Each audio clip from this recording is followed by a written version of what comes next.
అందరికీ వందనాలు. దేవుడు మనలను అందరినీ సజీవుల లెక్కలో ఆయన సన్నిధిలో మనలను నిలబెట్టుకున్న దేవునికే మహిమ కలుగును గాక. గడిచిన వారంలో నేను మీ మధ్యలో లేను. దేవుడు ప్రయాణం అంతట్లో తోడై ఉండి కృపను చూపించి క్షేమాన్ని ఇచ్చి నడిపించాడు. ప్రభు నడిపించినటువంటి ప్రతి ప్రయాణములో మార్గం అంతట్లో ప్రభు తోడై ఉన్నాడు. తోడై ఉండి నడిపించిన దేవునికే మహిమ కలుగును గాక. దేవుని సన్నిధిలో చేరిన మనందరి జీవితాలను దేవుడు బలపరిచి స్థిరపరిచి శాశ్వతమైనటువంటి ఆయన రాజ్యానికి రాకడకు ప్రభువు మాత్రమే సిద్ధపరచును గాక. ఈ యాత్ర, ఈ ఆత్మీయత ఈ లోకం మట్టుకే కాదు, శరీర కార్యాల విషయం వరకే కాదు, ఆత్మీయ స్థితిని కలిగి నిత్యత్వము కొరకై మనము ముందుకు కొనసాగించబడుతున్నాము. నిత్య రాజ్యము కొరకై మనము ముందుకు కొనసాగించబడుతూ ముందుకు సాగుతూ ఉన్నాము. దేవుని యొక్క దయా సంకల్పమును బట్టి, దేవుని ఉన్నతమైనటువంటి కృపను బట్టి ఆయన సన్నిధిలో ప్రభు మనలందరినీ నిలబెట్టుకున్నాడు. ఆయన సన్నిధిలో మనలను నిలబెట్టుకున్నటువంటి దేవుడు ఆయన సన్నిధిలో ఎలాగైతే ఇక్కడ నిలబెట్టుకున్నాడో అలాగే పరలోక రాజ్యములో మనము చేర్చబడినట్లుగా ఆయన రాకడలో, ఆయన రాజ్యములో ప్రభు మనలను నిలబెట్టును గాక. ఆమేన్, ఆమేన్. దేవుని ప్రియమైన పిల్లలారా, ఈరోజు పరిశుద్ధ బైబిల్ గ్రంథంలో ఒక మాటను నేను చదువుతాను, మీరు జాగ్రత్తగా గమనించండి. 96వ కీర్తన 8వ చరణములో, నైవేద్యము తీసుకొని ఆయన ఆవరణములోనికి రండి. ఈ చదవబడిన వాక్యాన్ని మనము జాగ్రత్తగా గమనిస్తే గత దినాల్లో అల్లాడించు అర్పణమును గురించినటువంటి విషయాలు మనం నేర్చుకున్నాము. అంతకుముందు దినాలలో పక్షి జాతిలో దహన బలిని గురించినటువంటి విషయాలు నేర్చుకుంటూ వచ్చాము.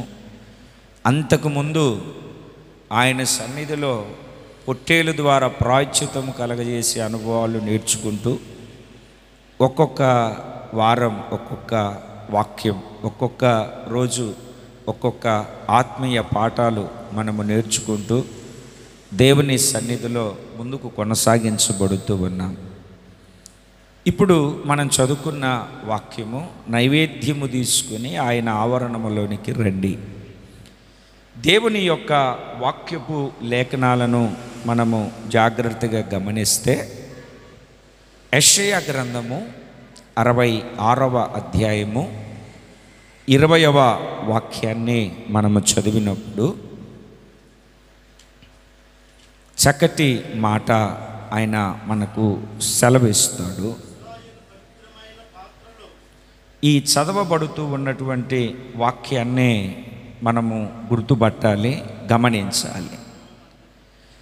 ఈ చదవబడుతున్నటువంటి మాటను మనము జాగ్రత్తగా గుర్తుపడితే, ఇశ్రాయేలీయులు పవిత్రమైన పాత్రతో నైవేద్యమును యెహోవా మందిరములోనికి తెచ్చునట్లుగా ఈ వాక్యాన్ని మీరు గుర్తుపడితే, యెహోవా నైవేద్యమును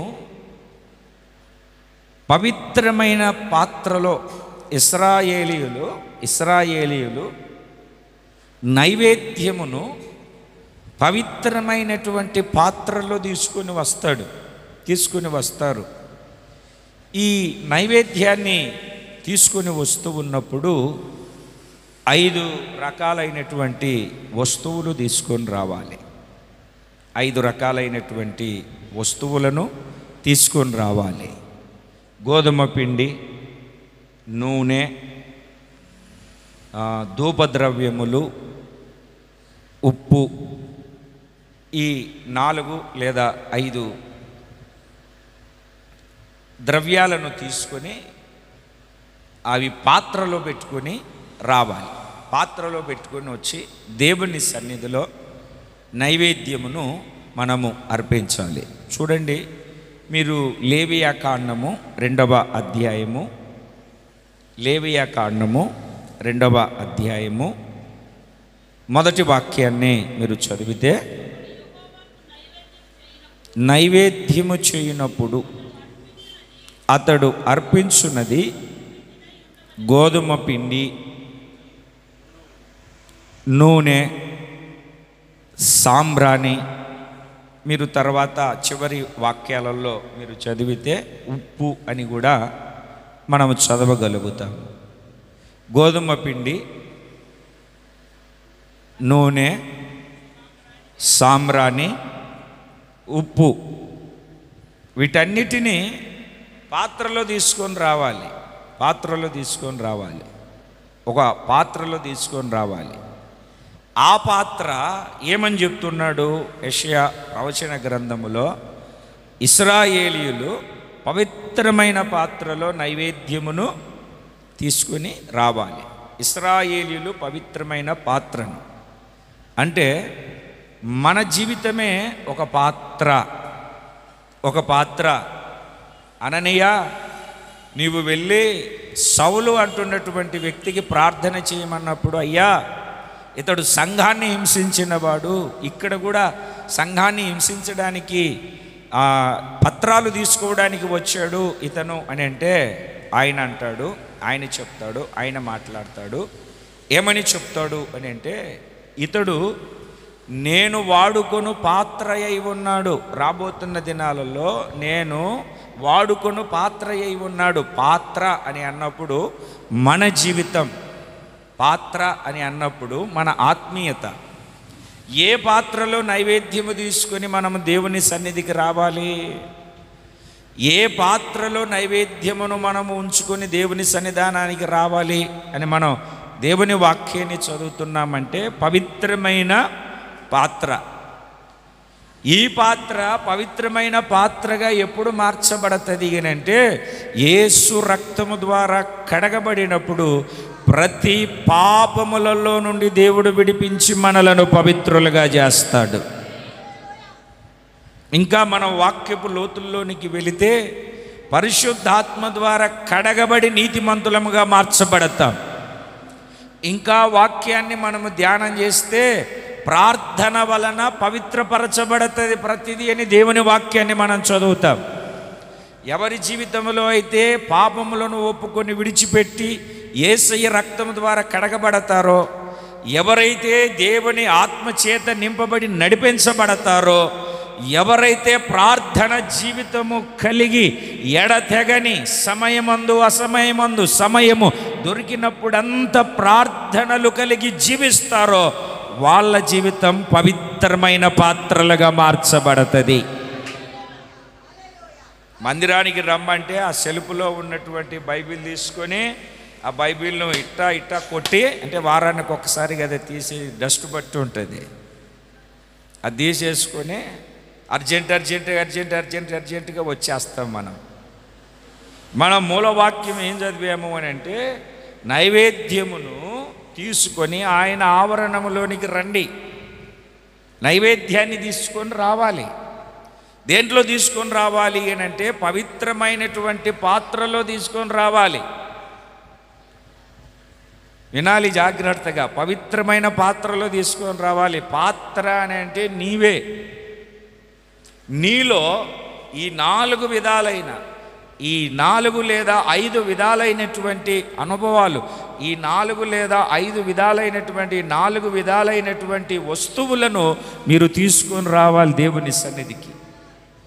నైవేద్యములు పలు విధాలుగా ఉన్నాయి, కానీ మీరు తీసుకొని నా పవిత్రమైన పాత్రలో మీరు ఉంచుకొని తీసుకొని రావాల్సినటువంటి అనుభవం.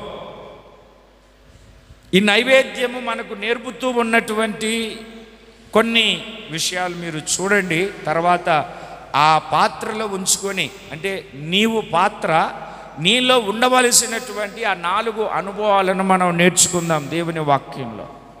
చూడండి, పరిశుద్ధ బైబిల్ గ్రంథములో రాజుల మొదటి గ్రంథము 18వ అధ్యాయము 36వ వాక్యాన్ని మనము చదివితే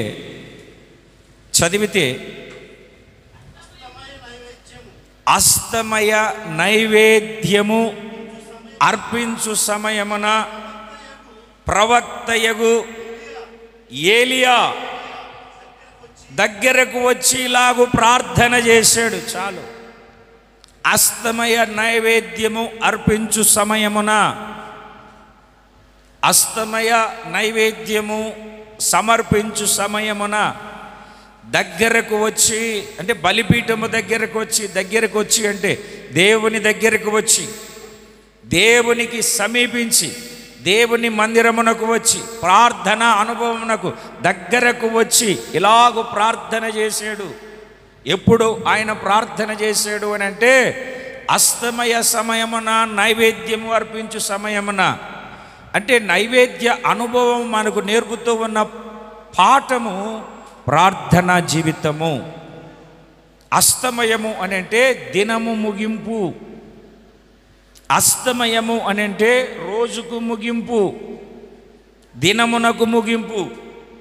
అంటే నీ ఆత్మీయ యాత్రలో పగలంతా ప్రయాసపడి పరుగులు తీసి అటు తిరిగి ఇటు తిరిగి నీ పరిచర్యలోను, నీ పనిలోను, నీ ప్రయత్నంలోను, నువ్వు నడుస్తున్న మార్గములోను ముగించుకొని నువ్వు ఇంటికి వచ్చిన తర్వాత నీలో ఈ నైవేద్యముతో కూడినటువంటి ఒక ప్రార్థనా అనుభవం ఉండాలి. రాజుల 2వ గ్రంథము 3వ అధ్యాయము 20వ వాక్యము. రాజుల 2వ గ్రంథము 3వ అధ్యాయము 20వ వాక్యాన్ని జాగ్రత్తగా చదవగలిగితే, ఉదయ నైవేద్యము అర్పించు సమయమున. చూడండి, అక్కడ మనము వాక్యాన్ని జాగ్రత్తగా గమనిస్తే ఉదయ నైవేద్యము అర్పించు సమయమున, ఆ పైన కానీ కింద కానీ మీరు చూస్తే ఆయన కూడా ప్రార్థన చేసినట్టుగా మనకు కనబడుతుంది.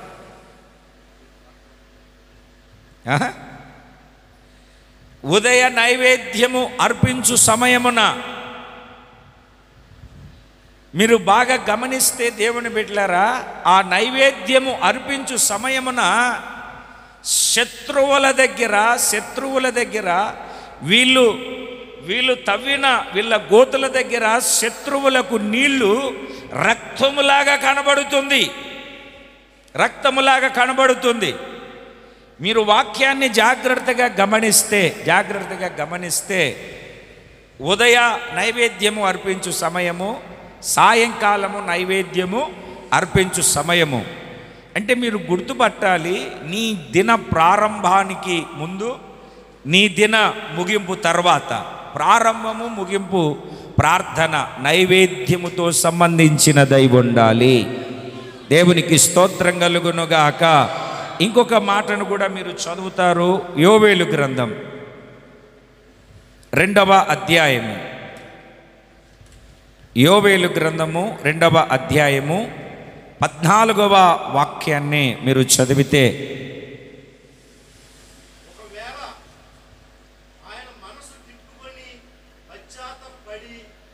పశ్చాత్తాపపడి తగిన నైవేద్యమును పానార్పణమును నీకు దీవెనగా అనుగ్రహించును. అనుగ్రహింపడని ఎవడు చెప్పగలడు? దీవెనగా నీకు ఇస్తాడు. ఎవడని ఎవడు చెప్తారు? ఆయన దీవిస్తాడా, దీవించాడా? ఇన్ని రోజులు మీరు మాట్లాడిన మాట ఏమిటి? నన్ను దేవుడు దీవించలేదు, నాకు దేవుడు అది చేయలేదు, నాకు దేవుడు ఇది చేయలేదు, నేను అది పొందుకోలేదు, నేను ఇది పొందుకోలేదు, నేను అలా లేను, ఇలా లేను. ఏమండి, ఏవి పడతాయి మనం చెప్పుకుంటూ వచ్చాం కదా. ఇక్కడ వాక్యం ఏం చెప్తుంది? నీ నైవేద్యమును పానార్పణమును మీకు దీవెనగా అనుగ్రహించును. అనుగ్రహింపడని ఎవడు చెప్తాడు? ఎవడు చెప్పలేడు. అంటే నైవేద్యము నువ్వు దేవునికి సమర్పించినప్పుడు ఆ నైవేద్యపు అనుభవాలన్నిటినీ, ఒక్కొక్క వస్తువులన్నిటినీ దేవుడు నీకు అనుగ్రహించి ఆ నైవేద్యమును నువ్వు దేవుని మందిరములోనికి పవిత్రమైన పాత్రలను పెట్టుకొని వచ్చినప్పుడు ఆ నైవేద్యపు అనుభవాన్ని, ఆ బలిని దేవుడు చూసి, ఆ అర్పణను దేవుడు చూసి నిన్ను దీవించబోతూ ఉన్నాడు. నీ జీవితాన్ని దీవెనకరంగా మార్చబోతూ ఉన్నాడు. నిన్ను ఆయన దీవించుటకు శక్తి కలిగినటువంటి దేవుడై ఉన్నాడు. ఆయన దీవించుడని ఎవరు చెప్పాడండి? చెప్పాడు ఎవడైనా మీకు? చెప్తారు. ఎందుకు చెప్పరు? చెప్తారు. ఎవరు చెప్పినా మీరు నమ్మొద్దు. ఆయన దీవిస్తాడు, ఆయన ఆశీర్వదిస్తాడు, ఆయన బలపరుస్తాడు. 141వ కీర్తన 2వ చరణములో, నా ప్రార్థన ధూపము వలెను, నేను చేతులెత్తుట సాయంకాల నైవేద్యముల వలెను నీ దృష్టికి అంగీకారములగునుగాక. నేను చేతులెత్తుట, మరి నైవేద్యం అర్పించాలి అని నైవేద్యాన్ని గురించి వింటూ కూడా నువ్వు చేతులెత్తి దేవునికి స్తోత్రం చెప్పలేదంటే అర్థం ఏమిటి? చెప్పరు. చూసారా? పాపం బైబిల్లో స్టడీలోకి వెళ్ళిపోయినట్టున్నారు. చేతులెత్తడం ఏంటంటే అండి, మందిరంలోనికి ఎలా రావాలని చదివాం మనం? నైవేద్యమును తీసుకొని రావాలి. ఏం తీసుకొని రావాలి? నైవేద్యమును తీసుకొని రావాలి. పాత నిబంధనలో 5 పెద్ద బలులు ఉన్నాయి, పలు విధాలైన అర్పణలు ఉన్నాయి. ఈ 5 పెద్ద బలులలో ఒక బలి నైవేద్య బలి. మొదటి బలి దహన బలి, రెండవది నైవేద్య బలి, మూడవది సమాధాన బలి, నాలుగవది పాప పరిహారార్థ బలి, ఐదవది అపరాధ పరిహారార్థ బలి. ఇందులో 2 భాగాలు, సువాసనకరమైనవి, సువాసన లేనివి. సువాసనకరమైనటువంటి బలులలో దహన బలి, నైవేద్య బలి, సమాధాన బలి, సువాసన గల బలులు. సువాసన లేని బలులు పాప పరిహారార్థ బలి, అపరాధ పరిహారార్థ బలి. ఈ సువాసన గల బలులలో, ఈ 5 బలులలో రెండవ బలి నైవేద్య బలి. అన్ని బలులలో 5 బలులు అని చెప్పానా?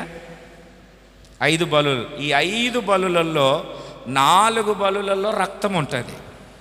రక్తము లేని బలి ఏదైనా ఉంది అని అంటే ఇది నైవేద్య బలి. మిల్స్ ఆఫరింగ్ అని కూడా దీన్ని అంటారట.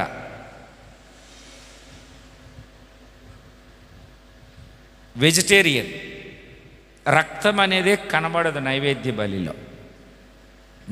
బలిలో రక్తం అనేది కనబడదు. సువాసన బలులలో దహన బలికి ప్రాముఖ్యమైనది అగ్ని అయితే, నైవేద్య బలికి ప్రాముఖ్యమైనది నూనె, సమాధాన బలికి ప్రాముఖ్యమైనది కురువు.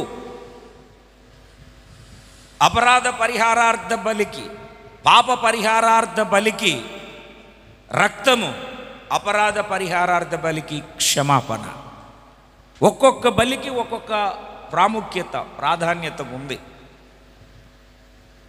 ఈ ఫిల్లరు లేదా ఈ షెడ్ నిలబడాలంటే స్తంభాలు ఉండాలి. ఒక్కొక్క బలి ఒక్కొక్క ప్రత్యేకతను మనకు తెలియజెప్తూ మనల్ని నడిపిస్తుంది. ప్రియమైన దేవుని పిల్లలారా, వాక్యాన్ని మనం జాగ్రత్తగా గమనిస్తే నైవేద్య బలి యొక్క అనుభవంలో నైవేద్య బలిని తీసుకొని మనం రావాలి. ఎలా తీసుకొని రావాలి అని అంటే పవిత్రమైన, మరలా అడుగుతాను నేను, నైవేద్యము తీసుకొని ఎక్కడికి రావాలి? మీరు ఏంటంటే ఎక్కడికి రావాలి? విగ్రహారాధన చేసేటప్పుడు మనం ఒక బుట్ట తీసుకొని దాంట్లో కొబ్బరికాయలు, దాంట్లో పూలు, అగరబత్తులు, ఏమిటండి ఆరతి కర్పూరాలు, అగ్గిపెట్టి రమేష్ అన్న చెప్పినట్టు ఇంకేం తీసుకొస్తాం? ఏవో కొన్ని పదార్థాలు, ఇవన్నీ తీసుకొని వస్తాం కదా. మరి దేవుని మందిరానికి వచ్చేటప్పుడు బుట్టలో ఎలాగైతే పూజా సామాగ్రి పెట్టుకొని మనం గత దినాల్లో వెళ్ళామో, ఈ ఆత్మ సంబంధమైనటువంటి ఈ యాత్రలో మనము కూడా ఒక పవిత్రమైన పాత్ర. మనకు బుట్ట తీసుకోవాల్సిన అవసరం లేదు, కానీ నీ జీవితమే ఒక పవిత్రమైన, నీ జీవితమే ఒక బుట్ట లేదా ఒక పవిత్రమైన పాత్ర. ఏమనుకుంటారో అనుకోండి, గిన్నె అనుకోండి, వెండి పల్లెము అనుకోండి. దేవునికి స్తోత్రం కలుగునగాక. నాకు ఇట్లాంటి పాత్రలు అంటే చాలా ఇష్టం. చిన్నప్పుడు ఆ నైవేద్యాన్ని సమర్పించేటప్పుడు ఆ శనివారం రోజున స్టీల్ ప్లేట్లు లేకుంటే విస్తర్లు ఇవన్నీ ఎందుకని ఆ పెద్ద తిరుపతికి వెళ్ళినప్పుడు ఏమిటండి ఒక ఇత్తడి ప్లేట్ తీసుకొని వచ్చా. మంచి డిజైన్ ఉండేది. చాలా ఇష్టం అట్లాంటి పాత్రలు తీసుకురావాలంటే నాకు. ఆ పాత్రలో పదార్థాలన్నీ పెట్టుకొని దాని మీద లేసుతో మా అమ్మ ఒక క్లాత్ అల్లితే దాన్ని కప్పుకొని ఎంత జాగ్రత్తగా పెట్టేవాడినో. నైవేద్యాలు ఎంత జాగ్రత్తగా పెట్టేవాడినో. గ్రామ దేవతలకు పెట్టేటప్పుడు అయితే ఏమిటండి కొత్త కుండలో నైవేద్యం వండుకొని దానికి పసుపు రాసి తాంబూలం కట్టి నెత్తి మీద పెట్టుకొని యాటను తీసుకొని ఊరేగుతూ కేకలు వేసుకుంటూ వెళ్ళిపోయే వాళ్ళం అక్కడికి. అవన్నీ గతం. అయితే క్రొత్త నిబంధనలో దేవుని మందిరములోనికి, దేవుని సన్నిధిలోనికి మనము వస్తూ ఉన్నప్పుడు, దేవుని సన్నిధికి మనం వస్తూ ఉన్నప్పుడు నైవేద్యమును పవిత్రమైనటువంటి పాత్రలో పెట్టుకొని రావాలి. పవిత్రమైన పాత్ర అంటే ఎవరు? వెనకాల చెప్పట్లేదు వాళ్ళు. ఏమా నైవేద్యపు పవిత్రమైన పాత్ర ఎవరు అంటే, నువ్వు నైవేద్యము అర్పించేటప్పుడు ఆ 4 విధాలైనటువంటి వస్తువులను పెట్టుకొని రావాలి. ఏం రావాలి?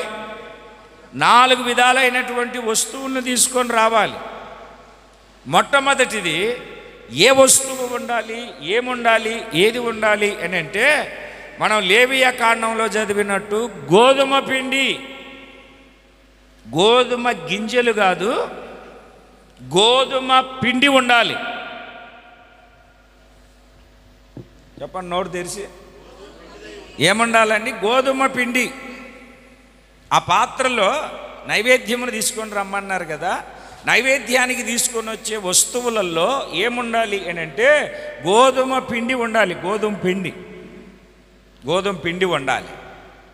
దేవుని వాక్యాన్ని ఆలకిస్తూ ఉన్నటువంటి ప్రియమైనటువంటి దేవుని బిడ్డలారా, ఈ పిండి గింజలు బాగా నలగగొట్టబడాలి. గింజ నలగగొట్టబడకపోతే మనం ఏ పాత్రలో పోసినా గింజ వేరువేరుగా ఉంటాయి. ఈ పాత్రలో ఎన్ని గింజలు ఉన్నాయి అని లెక్క పెట్టమంటే 2 రోజులైనా 3 రోజులైనా లెక్క పెట్టే క్రమంలో మనం లెక్క పెట్టచ్చా? లెక్క పెట్టకూడదా? అంటే లెక్క పెట్టగలుగుతున్నాము అని అంటే దాని అర్థం ఏమిటి? అది వేరువేరుగా ఉంది. ఇప్పుడు ఎంతమంది ఉన్నారు? 40 మంది లేదా 30 మంది. ఒక లెక్క మనం లెక్క పెడతాం. లెక్క పెట్టచ్చు మనం. దేవుని ప్రియమైనటువంటి పిల్లలారా, వాక్యాన్ని మనం జాగ్రత్తగా గమనిస్తే గింజలాగానే ఉంటే వేరువేరుగా ఉంటుంది. దాని ఆకారం కనబడుతుంది, దాని లోపము కనబడుతుంది, దాని స్థితి గమనించగలుగుతారు, దాని పరిస్థితిని గుర్తెరగగలుగుతారు. గింజ ఇప్పుడు పిండి అవ్వాలి.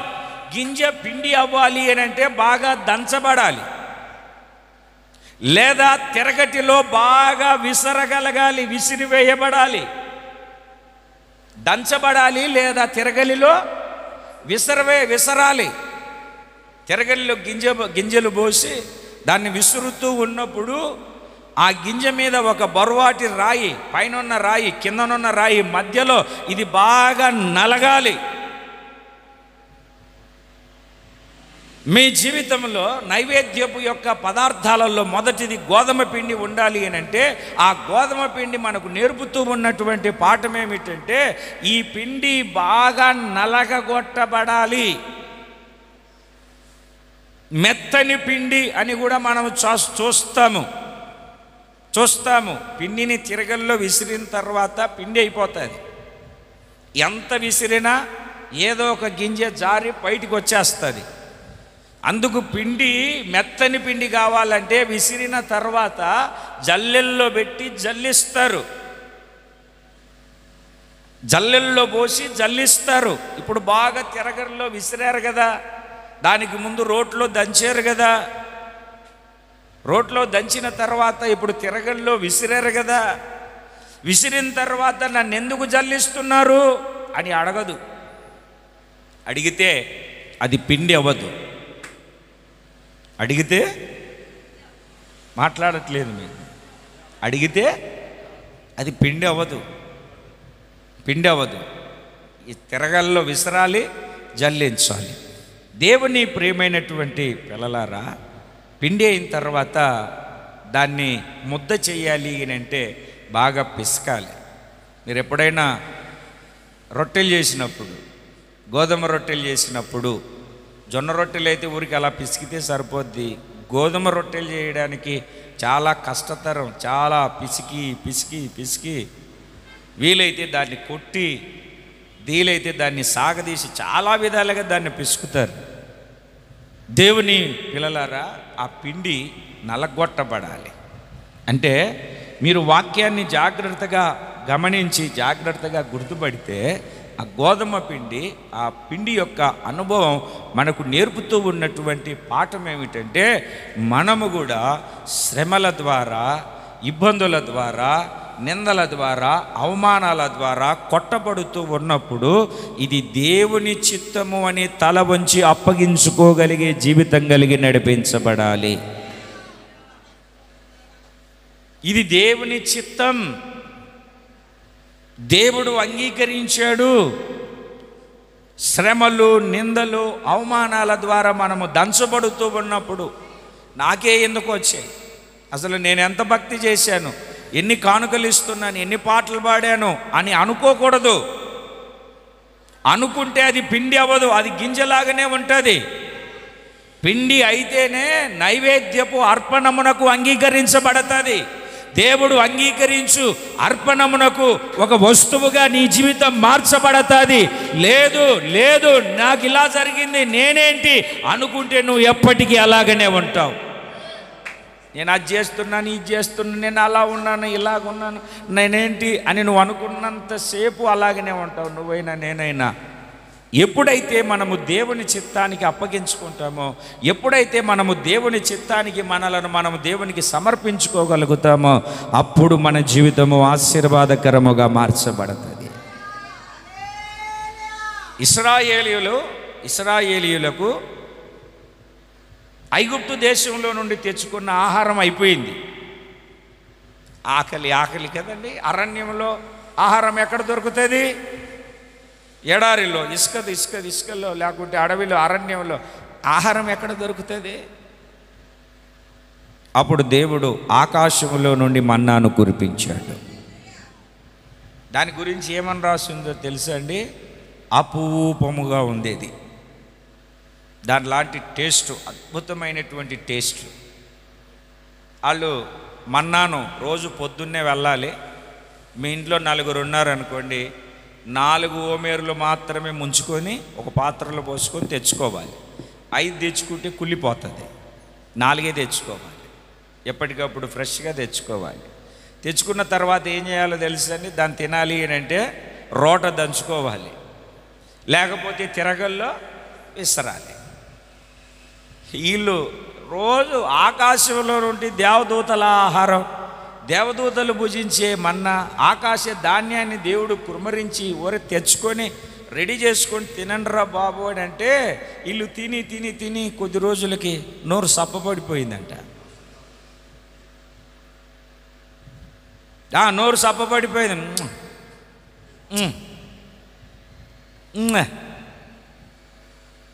ఏంట్రా బాబు ఎందుకంటే సనుక్కుంటున్నారు, కొనుక్కుంటున్నారంటే, ఎప్పుడు ఈ మన్నానేనా, ఎప్పుడు ఇదేనా, మాకు మాంసం కావాలి. మాంసము అని అన్నప్పుడు ఆయన పూరేళ్లను పంపాడు. వాళ్ళు తింటూ ఉండగా, వాళ్ళ పళ్ళ సందుల్లో ఉండగానే అది వాసన కొట్టకముందే తెగులు వాళ్ళను తగులుకుంది. దేవుని వాక్యాన్ని ఆలకిస్తున్నటువంటి దేవుని బిడ్డలారా, వాళ్ళు మన్నాను విడిచిపెట్టి వాళ్ళు పూరేళ్లను అడిగారు అని అంటే దాని అర్థం ఏమిటి అని అంటే దేవుని చిత్తములో నుండి తప్పిపోతున్నారు. అరణ్య యాత్రలో పగలు మేఘస్తంభం, రాత్రి అగ్నిస్తంభంలో ఉన్నటువంటి దేవుడు ఎలా నడిపిస్తే అలా నడవాలి కదా. బండలో నుండి నీళ్ళు ఇచ్చాడా? మాట్లాడట్లేదు. ఆకాశంలో నుండి మన్నాను కురిపిస్తున్నాడా? వాళ్ళు వేసుకున్న బట్టలు చినిగిపోయాయా? చెప్పులు తెగిపోయాయా? కాలు వాసిపోయిందా? హాయిగా జీవిస్తున్న జీవితానికి నిప్పంటించుకుంటున్నట్టుగా చేసుకున్నారు వాళ్ళు.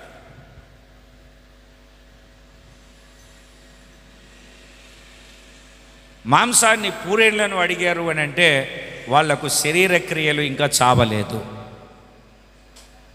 అంటే దేవుని చిత్తాన్ని కాదు, తమ చిత్తాన్ని. అందుకే యేసుప్రభు అంటాడు, ప్రభువా ప్రభు అని నన్ను పిలుచు ప్రతివాడు పరలోక రాజ్యంలో ప్రవేశించడు కానీ నా తండ్రి చిత్తాన్ని నెరవేర్చువాడే పరలోకానికి వెళ్తాడు.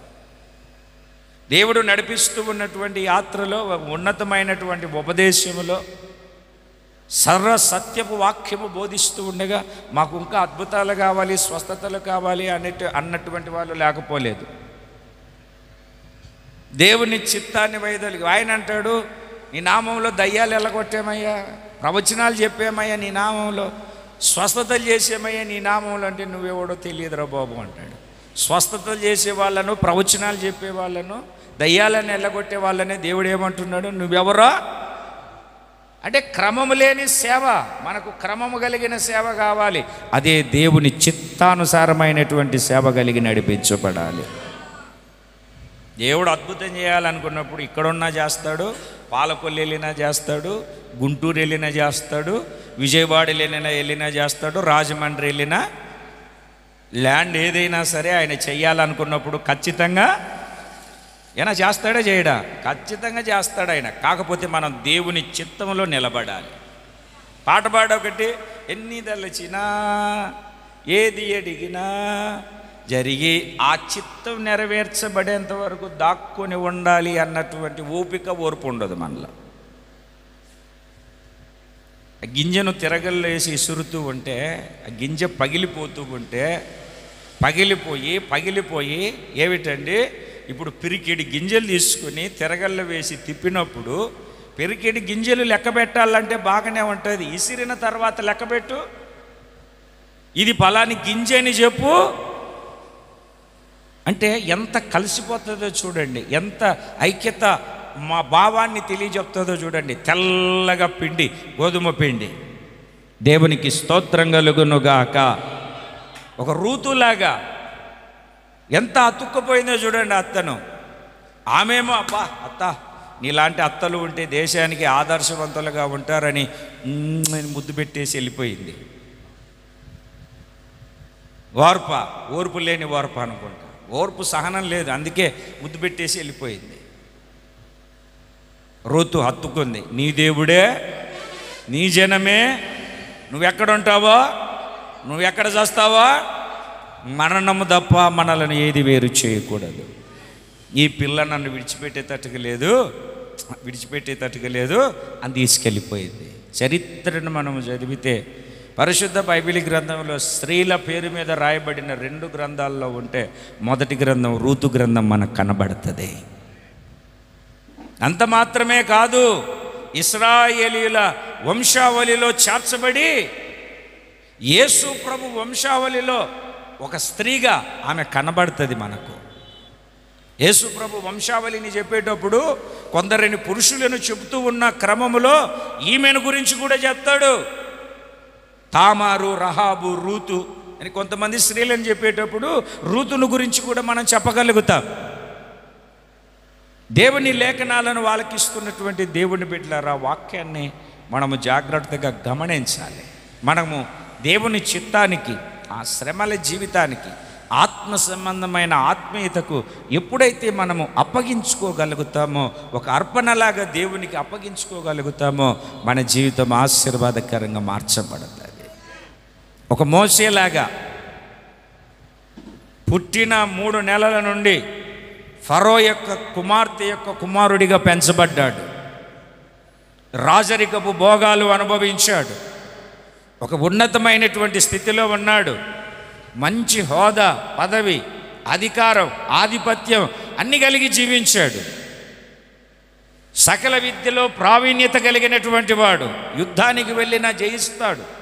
ఒక పట్టణాన్ని కట్టాలన్న చక్కటి ప్లాను, ఆలోచననిచ్చి నడిపిస్తాడు. అంతటి జ్ఞానము కలిగినటువంటి మోసే ఒకసారి తీర్మానం చేసుకున్నాడు, ఫరో యొక్క కుమార్తె యొక్క కుమారుడను అనిపించుకొనుట కంటే.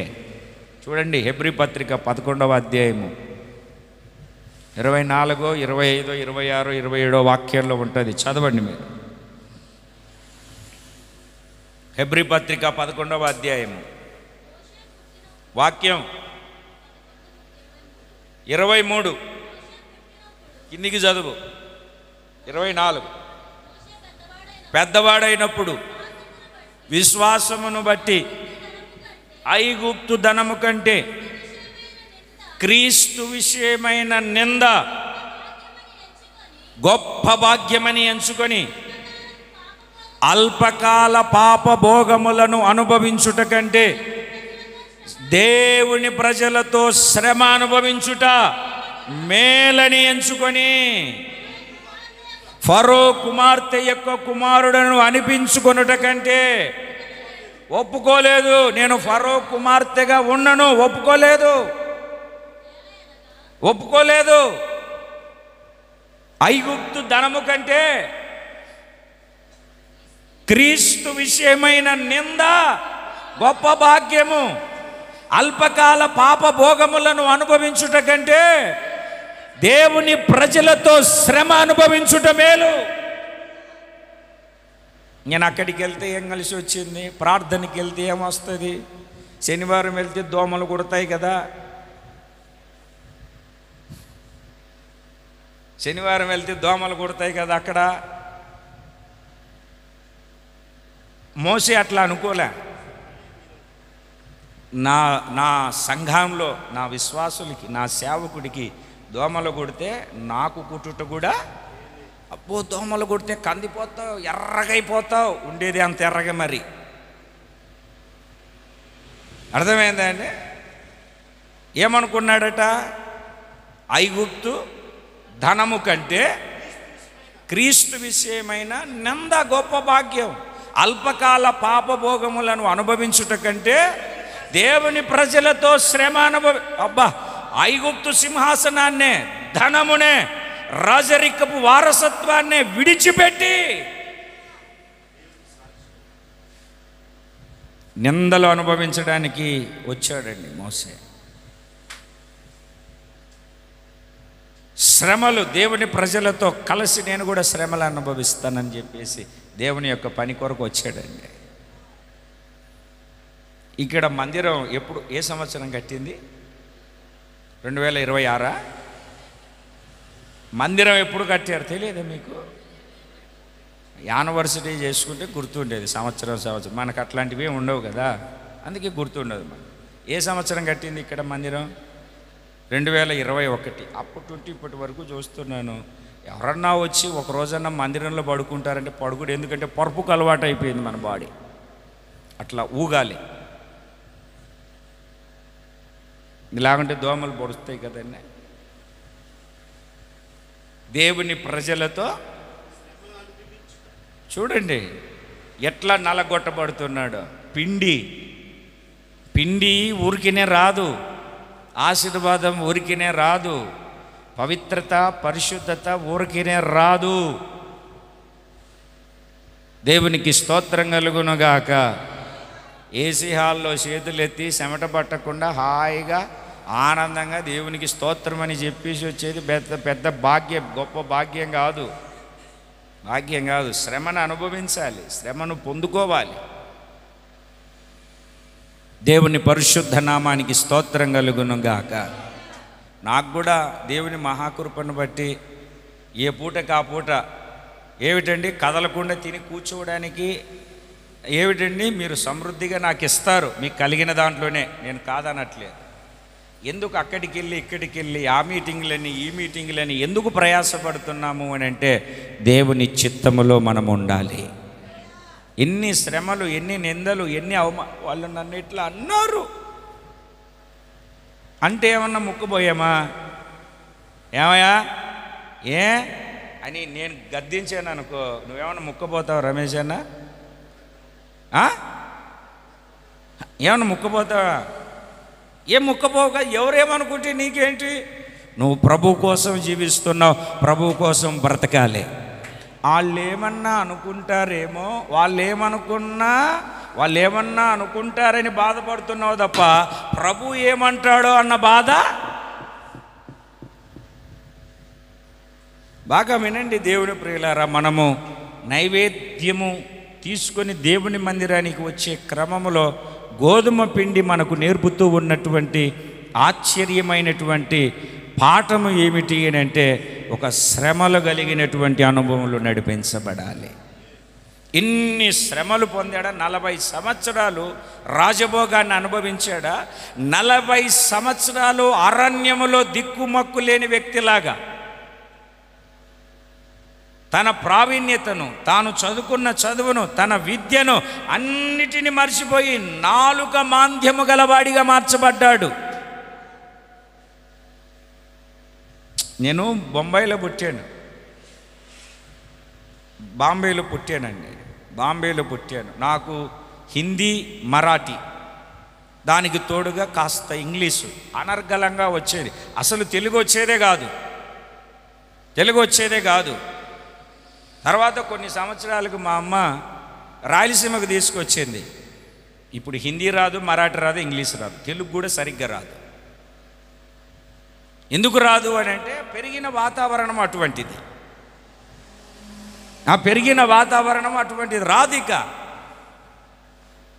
మోషే కూడా ఇక ఎవరుంటారండి గొర్రెల మంద దగ్గర? మాట్లాడడానికి ఎవరుంటారు? ఎవరితో మాట్లాడుకుంటా ఇంట్లో ఉండు, మాట్లాడేది కూడా మర్చిపోతాం మనం. ఎన్ని శ్రమలు. నిర్గమకాండము 7వ అధ్యాయము 1వ వాక్యాన్ని మీరు చదివితే, నిర్గమకాండము 7వ అధ్యాయం 1వ వాక్యాన్ని మీరు చదివితే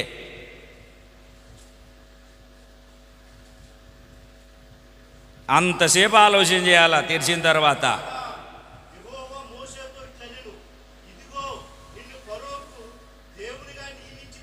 ఎవరికంటండి?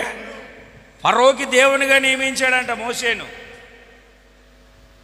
ఈ ఆధిపత్యం ఎవరికి ఉందండి?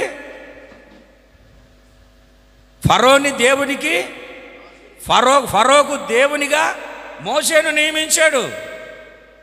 ఫరోకు దేవునిగా. ఎందుకో తెలుసా? ఆ ఆధిపత్యము, ఆ అధికారము, ఆ ఉన్నతమైన స్థితి పొందుకోవడానికి ఎన్నో శ్రమలు అనుభవించాడు, ఎన్నో బాధలు భరించాడు, ఎన్నో ఇబ్బందులు ఎదుర్కొన్నాడు, ఒంటరి జీవితాన్ని భరించాడు. ఈరోజు దేవుని సన్నిధికి చేరి వచ్చినటువంటి దేవుని బిడ్డలారా, పెద్దలు చెప్తా ఉంటారు చూడండి, దోషుడు నీళ్ళకే ఉలకి పడుతున్నాం, ఈదలేనంత లోతు ఈదాలి కదా, తర్వాత పరిస్థితి ఏంటి? పవిత్రమైన పాత్రలో నైవేద్యమును తీసుకొని రావాలి. నైవేద్యమును తీసుకొని వచ్చే ఆ క్రమములో నీ జీవితంలో, నీ ఆత్మీయతలో ఆ పాత్రలో ఉండవలసినటువంటి మొట్టమొదటి అనుభవం ఏమిటంటే గోధుమ పిండి దేవుని చిత్తాన్ని నెరవేరుస్తూ ఎన్ని శ్రమలు వచ్చినా, ఎన్ని ఇబ్బందులు వచ్చినా దేవుని కొరకు ఒక సాక్షిగా జీవించే జీవితం కలిగి ఉండాలని మనకు నేర్పుతుంది. 2 చేతులు పైకెత్తి, సౌండ్ బాగా తగ్గిపోయింది. హల్లెలూయా. ఆ పవిత్రమైన పాత్రలో ఉండవలసిన పదార్థం ఏమిటి? చెప్పట్లేదు మీరు, గట్టిగా చెప్పాలి. ఏ పిండి అండి? గోధుమ పిండి. దేవుని పరిశుద్ధ నామానికి స్తోత్రం కలుగునుగాక. గోధుమ పిండి ఉండాలి. రెండవది ఏముండాలి అని అంటే నూనె. ఏముండాలండి? నూనె. ఆ పాత్రలో గోధుమ పిండి వేసిన తర్వాత నూనె కూడా ఉండాలి ఆ పాత్రలో. ఏముండాలండి?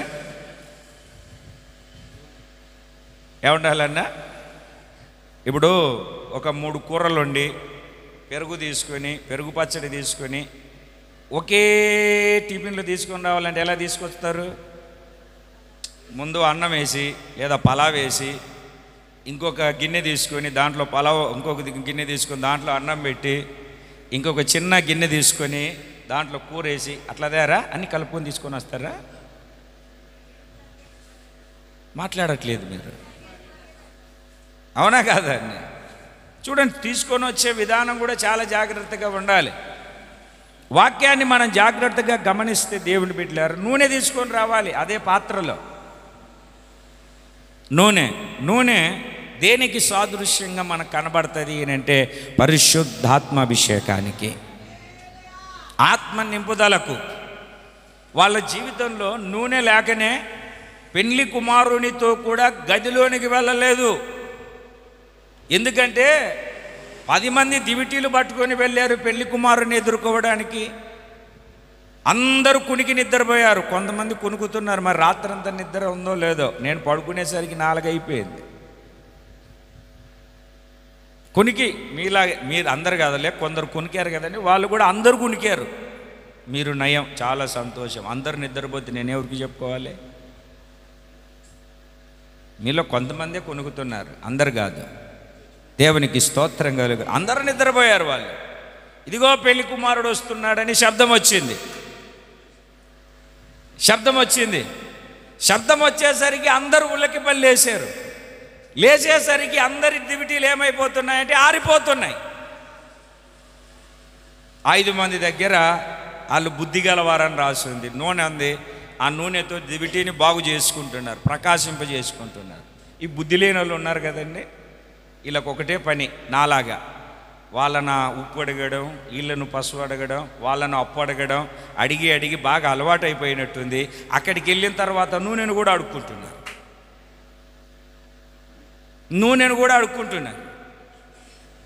వీళ్ళు బుద్ధిగల అని తిట్టకుండా, మీకు మాకు సరిపోదు కదా, ఇది వేస్ట్ అయిపోతుంది, అమ్మే వాళ్ళ దగ్గరికి వెళ్ళి కొనుక్కొచ్చుకోమని చెప్పారు. వాళ్ళు చూడండి, బుద్ధి లేని వాళ్ళు కాకపోతే అక్కడే ఉండి ప్రాయచిత్తపడి ఆయన పాదాలు పట్టుకుంటే ఎంత బాగుండేది.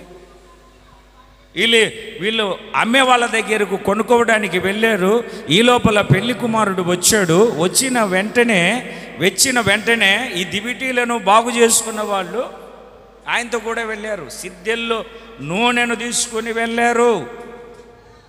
అలాగే ప్రభువు యొక్క రాకడకు మనము కూడా సిద్ధపరచబడి అభిషేకముతో నింపబడినటువంటి వారమై ఆత్మచేత రేపబడి. ఆరాధన అంటే ఏంటి? వచ్చి ఒక పాట పాడి లేచిన తర్వాత ఒక 5 నిమిషాలు ఒక పాట పాడి హల్లెలూయా అని చెప్పి వెళ్ళడం కాదు. ఆరాధన అని అంటే దేవుని ఆత్మచేత నింపబడాలి.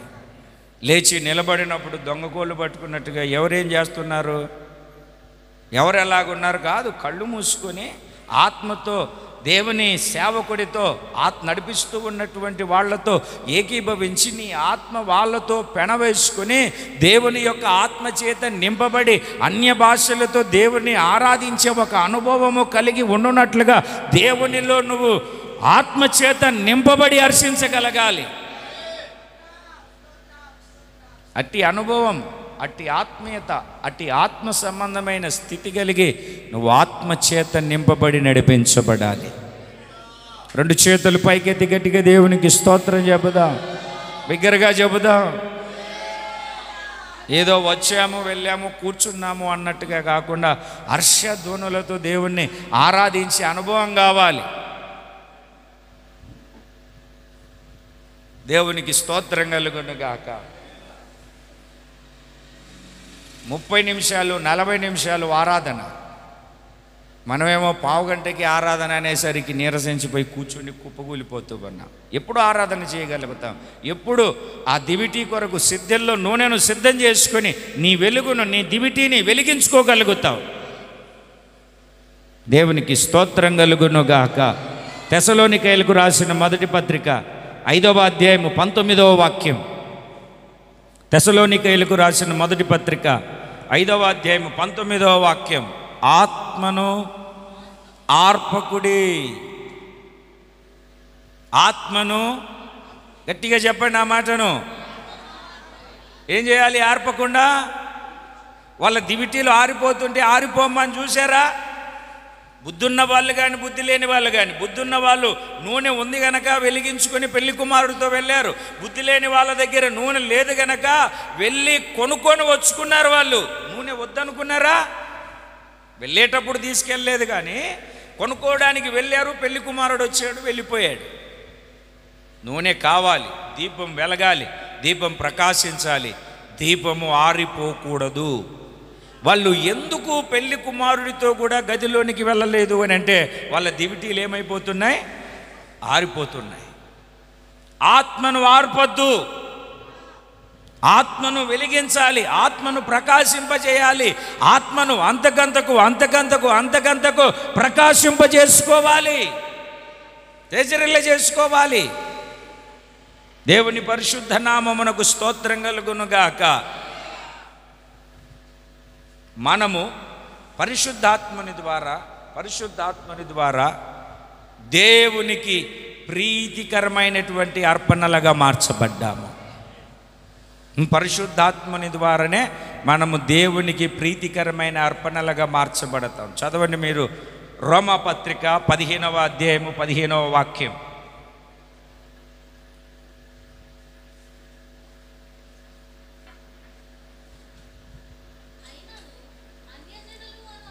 అన్యజనులు అను అర్పణ పరిశుద్ధాత్మ వలన పరిశుద్ధపరచబడి ప్రీతికరమగునట్లు నేను సువార్త విషయమై యాజక ధర్మము జరిగించుచు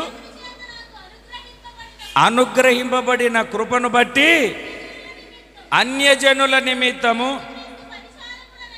యేసుక్రీస్తు పరిచారకుడనైతిని. కాస్త తలలు పైకెత్తని చెప్తాను, తలలు పైకెత్తండి. పరిశుద్ధాత్మ ద్వారా అన్యజనులు అను అర్పణ ప్రీతికరముగా మార్చబడినట్లుగా, పరిశుద్ధాత్మని ద్వారా అన్యజనులు అను అర్పణ ప్రీతికరముగా మార్చబడినట్లుగా ఈయన పరిచారకుడయ్యాడు. బాగా గమనించండి. పరిశుద్ధాత్ముడు ఒక సేవకుని ఎన్నుకొని ఏర్పాటు చేసుకొని కొంతమందిని రక్షించి పరిశుద్ధాత్మని ద్వారా దేవునికి ఒక అర్పణగా అప్పగించే అనుభవం. మిమ్మల్ని అందరినీ మమ్మలను ఎన్నుకొని ఏర్పాటు చేసి పరిచర్యకు నియమించుకున్న, సంఘానికి అధ్యక్షులుగా నిలబెట్టిన పరిశుద్ధాత్మని ద్వారా ప్రతి వారము మిమ్మలను పరిశుద్ధపరిచి ఒకటి మేము పరిచారకులముగాను, మాలో ఉన్నటువంటి పరిశుద్ధాత్ముడు మనలను నడిపిస్తూ ఉన్నటువంటి పరిశుద్ధాత్మని ద్వారా మీరు ప్రీతికరమగు అర్పణగా అర్పింపబడతారు, అంగీకరించబడతారు. ప్రీతికరమైనటువంటి అర్పణగా మీరు మార్చబడతారు. దేని ద్వారా? ఎవరి ద్వారా అని అంటే పరిశుద్ధాత్మని ద్వారా. ఎవరి ద్వారా అండి? పరిశుద్ధాత్ముడు లేడు అని చెప్పే సంఘాలు చాలా ఉన్నాయి. అది దయ్యము అని పరిశుద్ధాత్మని దూషించే వాళ్ళు చాలామంది ఉన్నారు. ఒకటి గుర్తుపెట్టుకోండి, నూనె పరిశుద్ధాత్మ అభిషేకం. పరిశుద్ధాత్ముడు మనలను, అన్యులైనటువంటి మనలను, అర్హత లేని మనలను, యోగ్యత లేని మనలను సేవకుల యొక్క సమర్పణ కలిగినటువంటి పరిచర్య ద్వారా ప్రీతికరమైనటువంటి అర్పణలాగా అప్పగిస్తారు. లడ్డు తింటామండి. ఎంతమంది తింటారు లడ్డు? మామూలుగా షాపులో తెచ్చిన లడ్డు అయితే గుటక్కుని లోట్లో పెట్టుకుంటారు. అదే వేరే గుళ్ళో నుండి తెచ్చాము లడ్డు అని అంటే ఏం చేస్తారు? దాన్ని కొంచెమే దాన్ని మొక్కి దాన్ని ఎంతో భక్తితో తీసుకుంటారు. అది లడ్డు, ఇది లడ్డే కదా. అంటే ఇది దైవార్పితమైనటువంటి అర్పణ, అది మామూలు అర్పణ. నీవు మామూలు భక్తి చేయడం కాదు, దేవునికి ప్రీతికరమైన అర్పణగా మార్చబడడానికే ఈ పరిచర్య ధర్మము. ఏదో చర్చికి వెళ్ళాము, సందా మార్చాం, కానుక పెట్టలేసాం, నెత్తి మీద చేతులు పెట్టుకున్నాం, వందనాలు చెప్పాం, సాంబార్ అన్నం తిన్నాం, వచ్చాము, హల్లెలూయా దేవునికి స్తోత్రం అన్నట్టుగా ఉండకూడదు. మన భక్తి దేవునికి ప్రీతికరమైనదిగా మార్చబడాలి, దేవునికి ఇంపైనదిగా మార్చబడాలి. ఎందుకు మా జీవితాలను, మా కుటుంబాలను దేవునికి అప్పగించుకొని, సమస్తాన్ని విడిచిపెట్టి, పరిత్యజించి, ప్రతిష్ఠించుకొని దేవుని సన్నిధిలో వచ్చాము అని అంటే పరిశుద్ధాత్మని ద్వారా మిమ్ములను ప్రీతికరమైనటువంటి అర్పణగా దేవునికి అప్పగించడానికే పరిచర్య. ఆస్తులు సంపాదించుకోవడానికి కాదు, వ్యాపారాలు, వడ్డీ వ్యాపారాలు, ఆ వ్యాపారాలు చేసుకోవడానికి కాదు ఈ పరిచర్య. ఒక విలువైనటువంటి అర్పణగా అప్పగించబడడానికి. అదే రోమాపత్రిక 8వ అధ్యాయం 11వ వాక్యాన్ని మీరు చదవండి.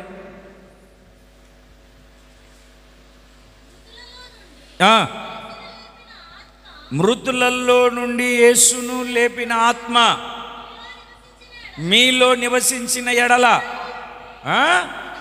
మృతులలో నుండి క్రీస్తు యేసును లేపినవాడు సావునకు లోనయ్యున్న మీ శరీరములను కూడా మీలో నివసించుచున్న తన ఆత్మ ద్వారా జీవింపజేయును. ఆయనను సమాధిలో నుండి లేపింది ఆత్మ. మృతులలో నుండి, అదే సమాధి అంటే మృతులు, సమాధిలో నుండి లేపింది ఆత్మ. ఆ ఆత్మ మీలో నివసిస్తే ఆత్మ మీలో నివసిస్తే సావునకు లోనై ఉన్నటువంటి ఈ శరీరాన్ని, ఈ మట్టి శరీరాన్ని మనలో నివసించు పరిశుద్ధాత్ముడు మహిమతో మనలను లేపబోతూ ఉన్నాడు. ఈ మట్టి శరీరం మహిమగల శరీరముగా మార్చబడబోతూ ఉన్నది. ఈ దీన శరీరము ఆయన మహిమగల శరీరమునకు సమరూపము గల దానిగా మార్చి రేపు రాకడలో ఆయన ఎదుట నిలబెట్టుకోబోతూ ఉన్నది. సంపూర్ణ పరిశుద్ధపరచు పరిచర్యకు దేవుడు నిన్ను అప్పగించాడు. ఇట్టి అనుభవాల్లో మనం అందుకు మనము దేవుని ఆత్మచేత నింపబడి, అభిషేకించబడి, రేపబడి ముందు కొనసాగించబడాలి. ఈ చిన్న మర్మము చాలామందికి తెలియక, చాలామంది గుర్తెరగక, చాలామంది ఈ అనుభవాల్లోనికి రాలేక ఎక్కడైతే ఏంటిలే అనుకుంటూ ఉన్నారు. ట్రీట్మెంట్ మంచిదైతే మంచి ఆరోగ్యం వస్తుంది, అవునా కాదా అండి? చెప్పట్లేదు మీరు. గొలవంతి హాస్పిటల్లో చూపెట్టుకుంటారు, నెల రోజులైనా తగ్గట్లేదంటే ఇదే బాగుందిలేని అక్కడే ఉంటారా? ఏం చేస్తారు? భీమవరం తగ్గలేదంటే విజయవాడ తగ్గట్లేదంటే హైదరాబాద్ తగ్గట్లేదంటే బెంగళూరు తగ్గట్లేదంటే విదేశాలు.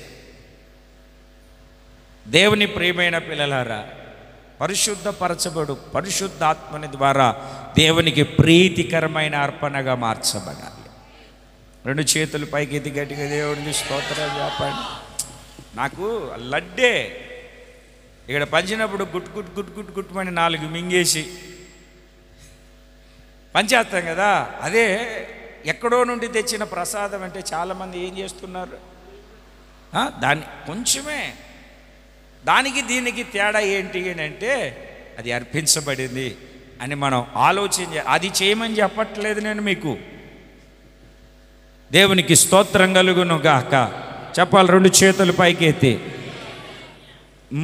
మూడవది గోధుమ పిండి. ఆ పాత్రలో గోధుమ పిండి ఉండాలి. గోధుమ పిండి అంటే దేవుని చిత్తానికి అప్పగించుకోవడం, శ్రమలు కలిగినటువంటి జీవితంలో ముందుకు సాగడం. రెండవది నూనె అంటే పరిశుద్ధాత్మాభిషేకముతో నింపబడడం. మూడవది సాంబ్రాణి. యేసు ప్రభు పుట్టినప్పుడు కూడా జ్ఞానుల్లో ఒక జ్ఞాని సాంబ్రాణి ఆయనకు కానుకగా తీసుకొని వచ్చాడు. సాంబ్రాణి ఎందుకు ఆయనకు సమర్పించాడు అని అంటే ఆయన యాజకత్వపు ధర్మాన్ని జరిగిస్తాడు. మనలను కూడా యేసు ప్రభు చీకటిలో నుండి ఆశ్చర్యకరమైనటువంటి తన వెలుగులోనికి పిలిచిన వాని గుణాతిశయములను ప్రచురము చేయడానికి రాజులైన యాజక సమూహముగా ఏర్పాటు చేశాడు. యేసయ్య రక్తముతో కడిగి దేవునికి ఒక రాజ్యముగాను యాజక సమూహముగాను దేవుడు మనల్ని నిలబెట్టాడు. అంటే ఆ పాత్రలో సామ్రాణి మనకు నేర్పే పాఠం ఏమిటంటే ప్రార్థనా జీవితం. ఏ జీవితం అండి?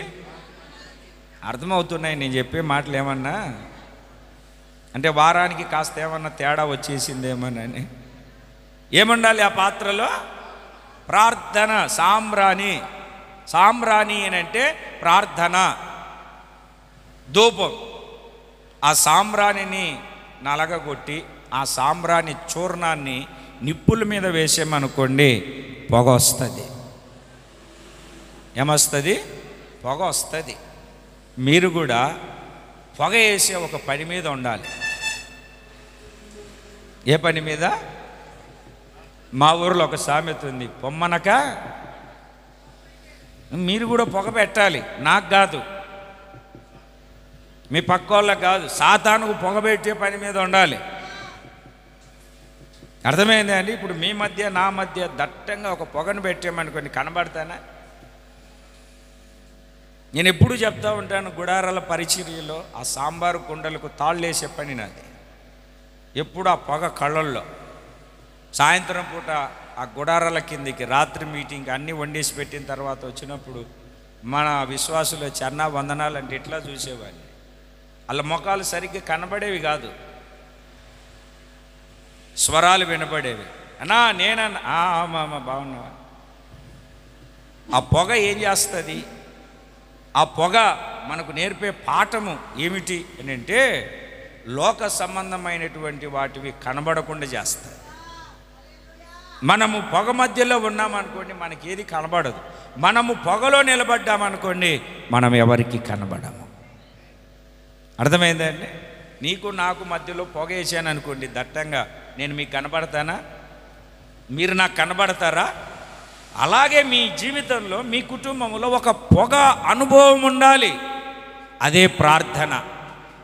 ఎవరి కుటుంబంలో అయితే ప్రార్థన అనుభవం ఉంటుందో, ఎవరి జీవితంలో అయితే ప్రార్థన అనుభవం ఉంటుందో, కాదు ధూపముతో కూడిన ప్రార్థన అనుభవం ఉంటుందో, వాళ్ళు సాతానుకు కనబడడు. సాతానుకు మీరు కనబడకపోతే సాతాను మిమ్మల్ని పట్టి పీడించడు. వాడొచ్చి మీకు రోగాలు కలగజేయడు. వాడొచ్చి మిమ్మలను శోధించడు.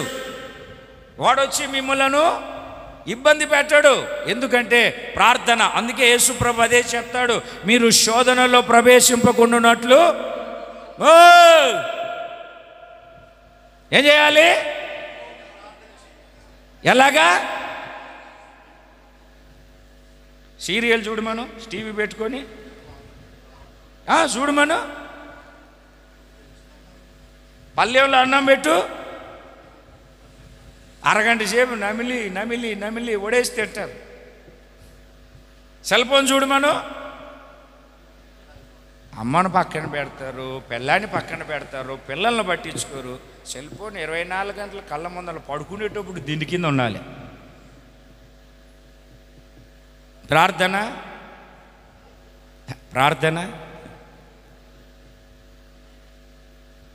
నేను అడుగుతాను, ఈరోజు ఆరాధనకు వచ్చారు కదా, ఎంతసేపు ప్రార్థన చేసి వచ్చారు? పొలానికి వెళ్ళా, అమ్మ సాక్ష్యం చెప్పింది కదా, పోయిన ఆదివారం బాగలేదని పొలానికి వెళ్ళాలండి, మందిరానికి రాలే. ప్రార్థన. ఎందుకు ఈ రోగాలు? ఎందుకు ఈ సమస్యలు? ఎందుకు సాతాను మిమ్మల్ని పట్టిపేడిస్తున్నారు? ఎందుకు అప్పులు? ఎందుకు మీరు చేస్తున్నది కలిసి రావట్లేదు? ఎందుకు మీ పట్ల కార్యం జరగట్లేదు అని అంటే, కార్యము చేయడానికి దేవుడు సిద్ధంగా కార్యాన్ని గుప్పిలు విప్పి మీ జీవితంలో జరిగిస్తూ ఉన్నా వాటిని అడ్డుకునే సాతాను పడగొడుతున్నాడు, మీకు అందకుండా చేస్తున్నాడు. వాడు నీ దరికి, నీ చెంతకు, నీ ఇంట్లోనికి, నీ ఒంట్లోనికి, నీ జీవితంలోనికి రాకుండా ఉండాలంటే ప్రార్థన. ఒక్క నెల రోజులు నానే, ఎన్ని రోజులు? ఒక్క నెల రోజులు రోజు ఒక్క అరగంట సేపు ప్రార్థన చేసి చూడండి. మీ జీవితంలో మార్పును తర్వాత చెప్పండి. సాక్ష్యం. ఈరోజు తారీఖు ఎంత? 26. వచ్చే నెల 26వ తారీఖు మన ఉపవాస ప్రార్థన కూడికలు ముగించబడతాయి. నవంబర్ నెల 20 నుండి 26 వరకు 7 రోజుల ప్రార్థన కూడికలు. ఆ రోజు మీరు సాక్ష్యం చెప్పాలి. నేను రోజు అరగంట సేపు ప్రార్థన చేశానండి, నేను ఈ మార్పు చూశానండి, ఇది చూశాను. కొంచెం చేసుకోండి, రాసుకోండి, కొంచెం ప్రయత్నం చేయండి.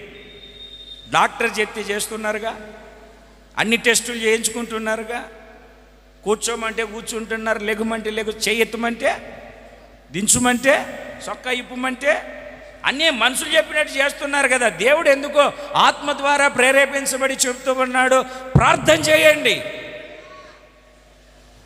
పాటపాడు, ప్రార్థన వలనే పయనం, ప్రార్థనే పాకారం, ప్రార్థనే జీవితం. నా జీవితంలో మాత్రం ఏముండదు, ఏముండదు. అన్నీ ఉంటాయి, అన్నీ ఉంటాయి, ప్రార్థన మాత్రం ఉండదు. అందుకే సాతాను మనల్ని పట్టి పీడిస్తున్నాడు. పవిత్రమైన పాత్రలో సాంబ్రాణి ఉండాలి. సాంబ్రాణి ఉండాలి అంటే నీ జీవితంలో గోధుమ పిండి మాత్రమే కాదు, దేవుని చిత్తాన్ని జరిగించడం మాత్రమే కాదు, నీ పాత్రలో అభిషేకం మాత్రమే కాదు, సాంబ్రాణి ఉండాలి. ఇక్కడికి వచ్చి బరబరబరబరబరబరబరని ఎంత ఏం చేసినా ఉపయోగం లేదు, కానీ ప్రార్థన ఉండాలి. పరిశుద్ధాత్ముడు ఉంటే ప్రార్థనకు నిన్ను ఒప్పింపజేస్తాడు, మోకరింపజేస్తాడు, ప్రార్థన చేయిస్తాడు. ప్రార్థన చేయిస్తే పరిశుద్ధాత్మతో నింపబడతావు.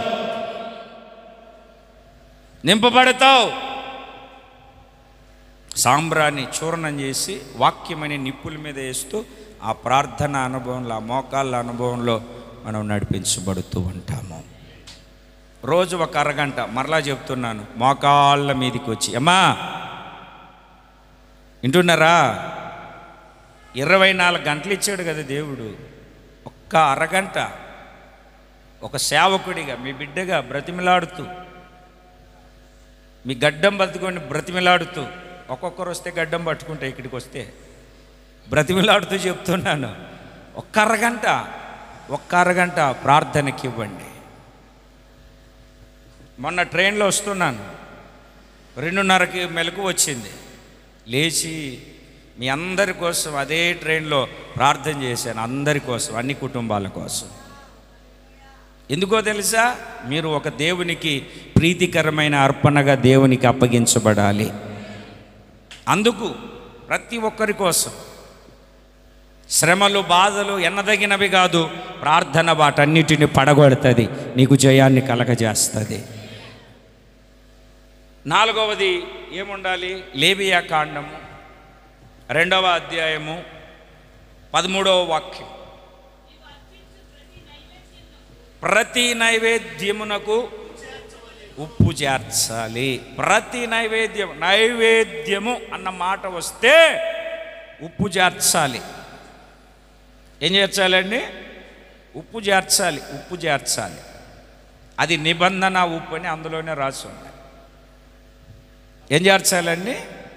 గత దినాల్లో ఒక 4-5 వారాల కిందట ఉప్పును గురించి చెప్పినట్టున్నాను మీకు. ఉప్పును గురించి చెప్పాను. ఉప్పు అనుభవం కలిగి ఇంకొక లోకములో ఉన్నటువంటి నానుడు మాటను చెప్పనా? ఏమిటండి? ఉప్పు తిన్నవాడు విశ్వాసం కలిగి జీవించాలి. ఉప్పు విశ్వాసానికి సాదృశ్యం. చదవండి మీరు, లూకాసు వార్త 14వ అధ్యాయము 34వ వాక్యం. ఉప్పు మంచిదే కానీ ఉప్పు నిస్సారమైతే దేని వలన దానికి సారము కలుగును? పనికిరాదు.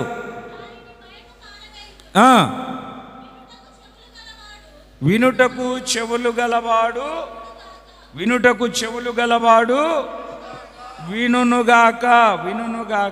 వినుగాక. దేవుని బిడ్డలారా, ఉప్పు సారము కలిగినదై ఉండాలి. ఉప్పు సారము కలిగినదై ఉండాలి. విశ్వాసము క్రియలు కలిగినదై ఉండాలి. దేవుని పరిశుద్ధ నామానికి స్తోత్రం. రెండు చేతులు పైకెత్తి గట్టిగా దేవునికి స్తోత్రం చెబుదామా? సారము కలిగినదై ఉండాలి.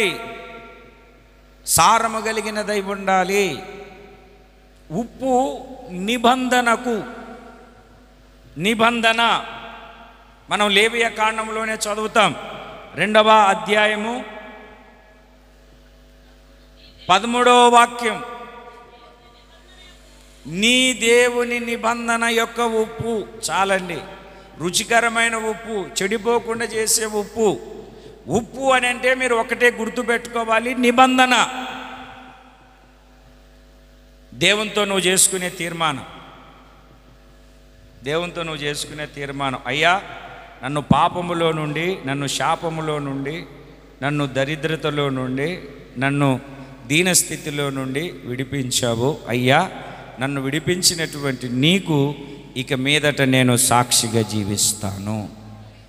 క్రమం తప్పకుండా మందిరానికి వస్తాను. మరలా ఒక్కసారి మిమ్మల్ని అందరినీ ఒకసారి తలలు పైకి ఎత్తండి, ఒకసారి చేతులు పైకి ఎత్తి చేతులు ఊపుతూ గట్టిగా హల్లెలూయా చెప్పండి. ఊగట్లేదు, ఇట్ట కాదు, ఇట్ట ఊపడం అంటే. చాలా సంతోషం. ఈ సంవత్సరంలో నేను ఒక్క ఆదివారం కూడా మానకుండా మందిరానికి వచ్చానన్న వాళ్ళు ఎవరన్నా ఉన్నారా? ఒక్క ఆదివారం కూడా మానకుండా.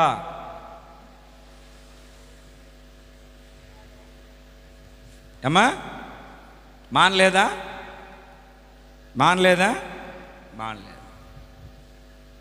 చెప్తాను, లిస్టు చెప్తాను తర్వాత, ఎప్పుడు మానారో ఏంటో అన్నీ రాసుకుంటున్నాను నేను. నిబంధన. అయ్యా, నువ్వు నన్ను రక్షించావు, విడిచిపెట్టకుండా నేను నీ కొరకు సాక్షిగా జీవిస్తానయ్యా, ఇక పాపము చేయనయ్యా, లోకం వైపు వెళ్ళనయ్యా అన్న ఒక నిబంధన ఆ పాత్రలో ఉండాలి. ఉప్పు ఉండాలి. నీ ఉప్పు తిన్నాను, నీకు నేను విశ్వాసంగా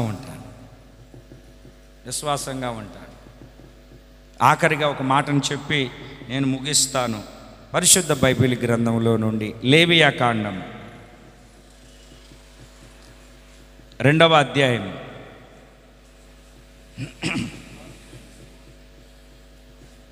నేను చెప్తున్న మాటను అందరూ బైబిల్ తీయండి.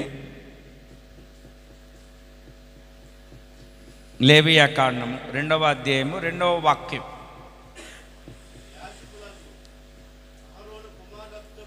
అహరోను కుమారుల యొద్దకు దానిని తేవలెను.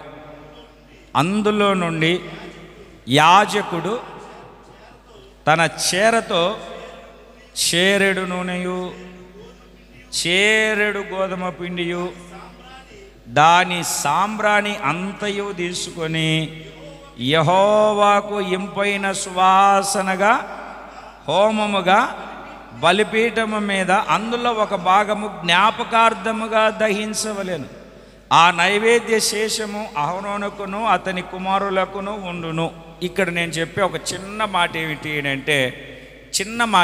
అంటే గోధుమ పిండిని కానీ నూనెను కానీ చేరెడు తీసుకోవాలి. ఎంత తీసుకోవాలండి? చేరెడు అంటే చేత. ఇంకొక తర్జుమాలో పిరికిడు అని రాసి ఉంది.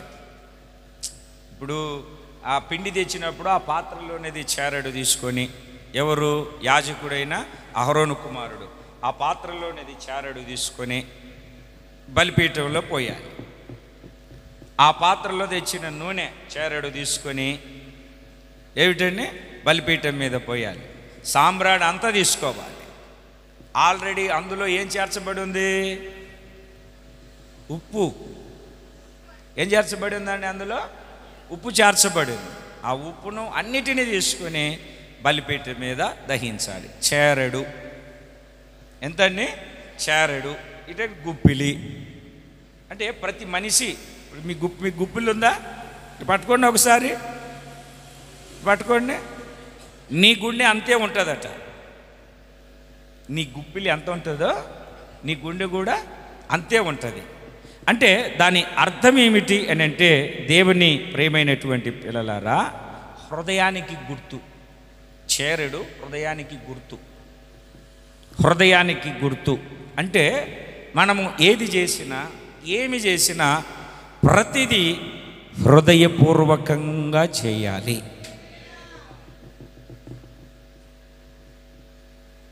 ఎలా చేయాలన్నా హృదయపూర్వకంగా చేయాలి.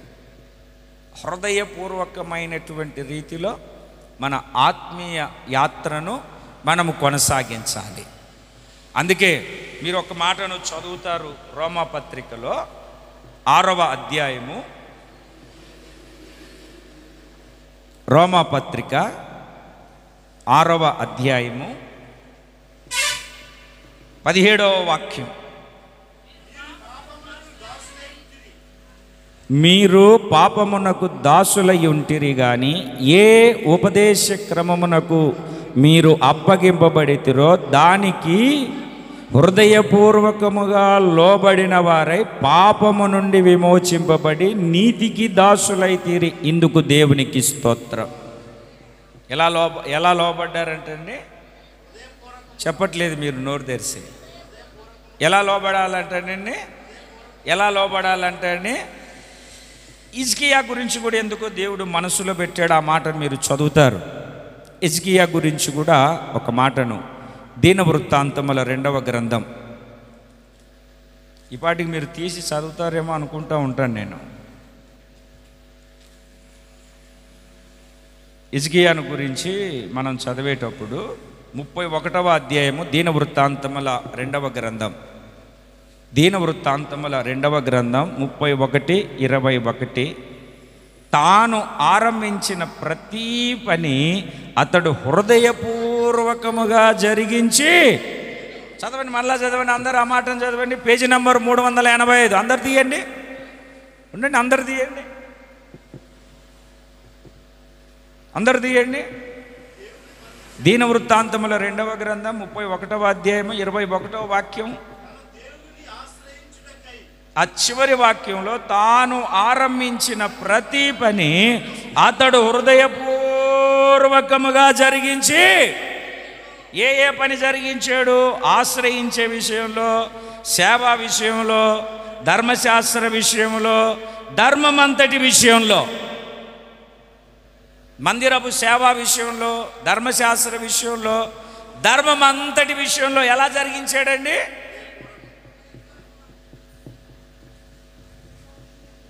చెప్పట్లేదండి మీరు. ఎలా జరిగించాడన్నా? హృదయపూర్వకంగా.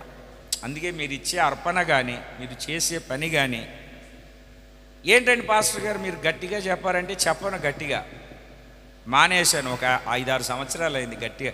కరోనాకు ముందు నుండి గట్టిగా చెప్పడం మానేశాను. ఇది చెయ్యి, నువ్వే చెయ్యి అని చెప్పడం మానేశాను. ఓపిక ఉంటే నేను చేస్తాను అని వస్తే నీకు కూడా భాగం ఇస్తాను చేయడానికి. ఇది నువ్వు చేయాలని బలవంతం చేయను. ఎందుకంటే మనం ఏం చేసినా ఎలా చేయాలి? ఎలా చేయాలని నేను బలవంతంగా చెప్పాను అనుకోండి, సనుక్కుంటూ గొనుక్కుంటూ చేస్తారు. దానివలన మీరు ఆశీర్వదించబడలేదు. ఏ పనైనా సరే హృదయపూర్వకంగా జరిగిస్తే ఆశీర్వదించబడదు. నైవేద్యము తీసుకొని ఆయన ఆవరణములలోనికి ఏ నైవేద్యం దేంట్లో తీసుకొని రావాలి? పవిత్రమైన పాత్ర అంటే ఎవరు? నేనే. ఆ పాత్రలో ఏముండాలి? వస్తువులు: గోధుమ పిండి, నూనె, సాంబ్రాణి, ఉప్పు. ఈ 4 వస్తువులు ఉండాలి. తీసుకొని వచ్చి యాజకుడైనటువంటి అహరోను కుమారులకు అప్పగించాలి. వాళ్ళు ఎంతెంత తీసుకోవాలి? చారెడు. అంటే అంటే నీ హృదయపూర్వకమైనటువంటిదే అక్కడ తీసుకొనబడుతుంది. మిగతా అదంతా యాజకులకి ఇవ్వబడుతుంది. నువ్వు హృదయపూర్వకంగా ఏది చేస్తుందో అది అంగీకరించబడుతుంది. నీవు హృదయపూర్వకంగా చేసేదే యాక్సెప్ట్ చేయబడుతుంది. లేచి నిలబడదామా? చాలాసేపటి ఉంటే కూర్చొని ఉన్నా. ఒక చిన్న ప్రార్థన చేసుకుందాం. నైవేద్యములై ధూపము ఓలే నా యేసయ్యా నా స్తుతియాగము నైవేద్యములై ధూపములే నీ సన్నిధానము చేరును నిత్యము చేతువు నాకు సహాయము వెను వెంటనే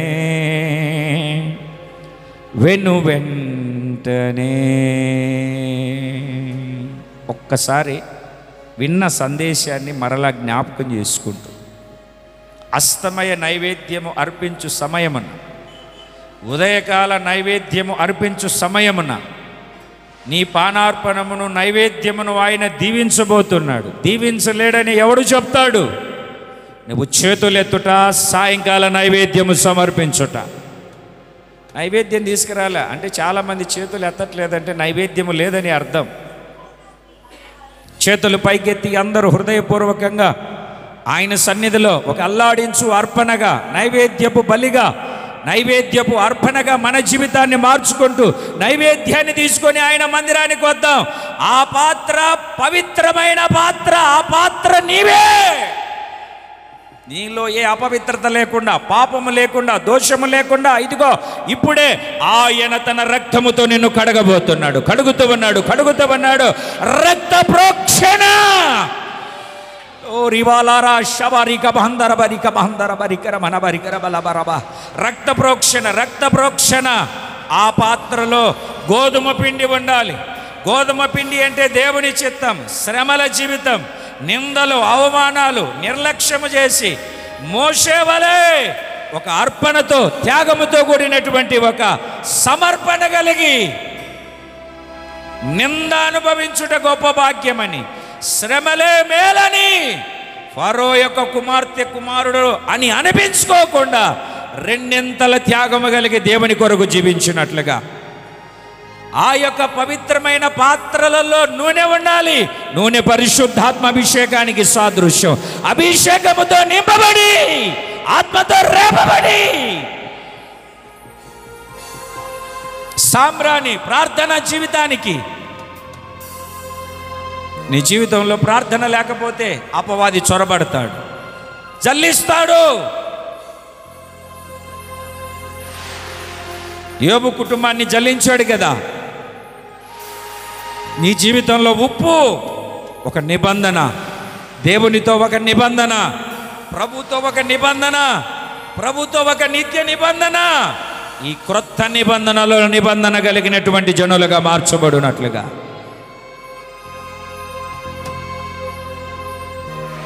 అహరోను కుమారులు చేరెడు తీసుకొని అర్పించాడు.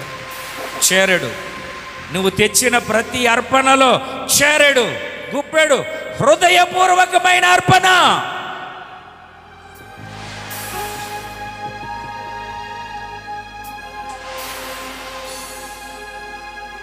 నోరు తెరవవా?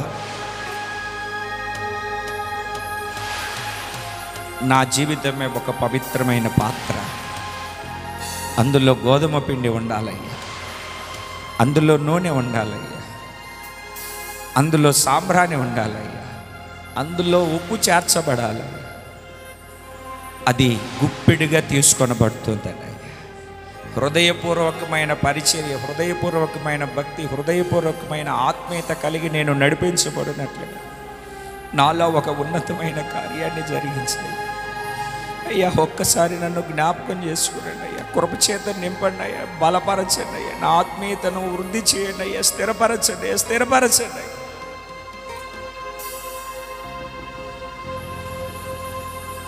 మహాగణుడా, పరిశుద్ధుడా, నీకు స్తోత్రం నాయన. ఇంతవరకు మీ బిడ్డలు నీ వాక్యాన్ని విన్నారు, నీ వాక్యాన్ని జ్ఞాపకం చేసుకున్నారు. నీ వాక్యానుసారంగా బ్రతకడానికి, నీ వాక్యానుసారంగా ముందుకు కొనసాగించబడడానికి ఉన్నతమైన కృపనివ్వండి. మీ బిడ్డలను దీవించండి ప్రభువా. నైవేద్యము తీసుకుని నీ సన్నిధానానికి పవిత్రమైన పాత్రలో ఉంచుకొని వచ్చున్నట్లుగా గోధుమ పిండి నీ చిత్తానుసారమైనటువంటి జీవితం, నూనె నువ్వు ఇచ్చిన పరిశుద్ధాత్మ అభిషేకము, సాంబ్రాణి ప్రార్థన జీవితం, ఉప్పు నిబంధన, ఇవన్నీ చేరడు, వీటిలో చేరడు తీసుకున్నట్టుగా హృదయపూర్వకమైనటువంటి అనుభవం కలిగి మా ఆత్మీయతను కట్టుకొని ముందుకు సాగునట్లుగా మీరు కృపను చూపించమని ప్రార్థన చేస్తూ ఉన్నాము. మీ బిడ్డలు చేతులెత్తి నీ సన్నిధిలో నిలబడ్డారయ్యా. నైవేద్యము అంగీకారముగా మార్చబడినట్లుగా ఈ రోజున మీ బిడ్డలను మీరు బలపరిచి స్థిరపరిచి నడిపిస్తూ ఉన్న విధానమును బట్టి మీకు స్తోత్రములు చెల్లిస్తూ ఉన్నాను. మీ దీవెన ఆశీర్వాదము సమృద్ధి అయిన కృప నిండుగా మెండుగా సమృద్ధిగా మీ బిడ్డలకు అనుగ్రహించి మహిమతో నింపి దీవించి కృప కలిగినటువంటి మీ సహాయాన్ని మీ బిడ్డలకు సమృద్ధిగా దయచేయండి. రోగులను ముట్టండి, బలహీనులను బలపరచండి. మీ బిడ్డలకు చేతి నిండా పనిని సమృద్ధి అయినటువంటి దీవెన ఆశీర్వాదం నిండుగా మెండుగా యేసు నామములో అనుగ్రహించబడునుగాక. పొలాలు, వ్యవసాయాలు, ఉద్యోగాలు ప్రతి విషయంలో మీ బిడ్డలు సమృద్ధి చేత నింపబడుదురుగాక. పరిశుద్ధత కలిగి ఒక పవిత్రమైన మార్గంలో పరలోక రాజ్యానికి సిద్ధపడి వాక్యానుసారమైన జీవితం, పరిశుద్ధాత్మ నడిపింపు, మోకాళ్ళ అనుభవం, ప్రార్థన జీవితంలో మీ బిడ్డలు నడిపించబడుదురుగాక. పిల్లలకు మంచి ఉద్యోగాలు, చదువుకు తగిన మంచి ఉద్యోగాలు, చదువుతున్న బిడ్డలకు మంచి ఆర్థిక వనరులు, సహాయాన్ని, సమృద్ధిని దయచేయండి. ఎందరైతే ఇన్ని మాటలు విని ఇన్ని మాటల ప్రకారం నడవాలని తీర్మానం చేసుకుంటున్నారో వారిని అందరిని మీరు ముట్టి స్వస్థపరుస్తున్నందుకై స్తోత్రము నాయన. అప్పుల సమస్యల నుండి విడుదల కలగజేస్తున్నందుకై స్తోత్రము నాయన. నీ కొరకు ఒక నైవేద్యపు బలిగా, అర్పణగా మార్చబడాలని తీర్మానం చేసుకొని పవిత్రమైన పాత్రలుగా నీ ఎదుట నిలిచి గోధుమ పిండి, నూనె, సాంబ్రాణి, ఉప్పు చేరడు తీసుకునే ఒక అనుభవంలోనికి వచ్చున్నట్లుగా నీ బిడ్డలను బలపరిచి స్థిరపరిచి నడిపించుమని నజరేయుడైన యేసు నామములో అడిగి వేడుకొనుచున్నాము తండ్రి. బిగ్గరగా ఆమేన్. మన తండ్రి అయిన దేవుని ప్రేమ, కుమారుడైన యేసయ్య కృప, పరిశుద్ధాత్మని సహవాసము, సన్నిధి సముఖము ఇప్పుడు ఎల్లప్పుడు కూడి ఉన్న మనకు సకల పరిశుద్ధులకు ఆయన కృప సదాకాలము తోడై ఉండి నడిపించునుగాక. బిగ్గరగా ఆమేన్. హల్లెలూయా, హల్లెలూయా, హల్లెలూయా. ఆమేన్. అందరికీ వందనాలు.